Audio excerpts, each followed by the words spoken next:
So, magkano ang aking nagastos sa Asian store today? 318 kroner. 1, 2, 3, 4, 5, 6, 7, 8, 9. 9 na... Ay, pang 9 itong plastic, guys. Pang 9 siya. Ano, Mang Tomas lang yung plano kong bilhin, pero naano naman na tayo. Nabudol na naman tayo.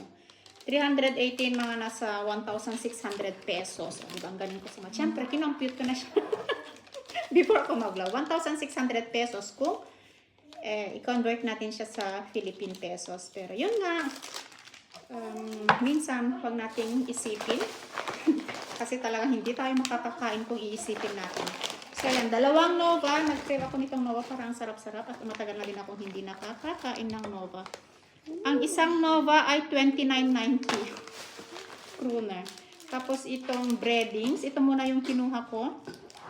Kasi ang mahal nung isa. So yan, ito yung kinuha ko sa kanya. Hindi ko pa na-try ito. So try natin. Pang prito. Pak choy. Ayan, ang liit niya. It's 41.60. Tapos sitaw. Magkano ba yung sitaw? 42 guys. Dati ano lang ito. Nasa mga 30 kroner ata. Yan siya, tumataas na lahat. Yan. Tapos kalabasa. Ang liit-liit ng kalabasa natin. It's 66.50. Tapos itong balatong. Ayan. Ano yung balatong? Balatong.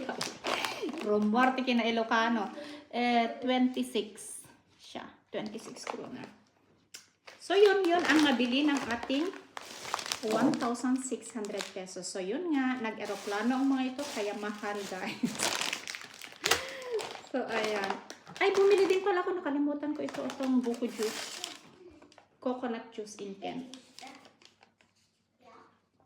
29.90. Yan. Masarap siya. Pero mas masarap pa rin syempre yung fresh sana. Pero hanggang dito lang muna tayo. So yan guys, thank you for watching. And thank you for the love and support. Sana po hindi po kayo magsasawa sa aking sa panonood sa aking mga vlogs. Thank you. God bless.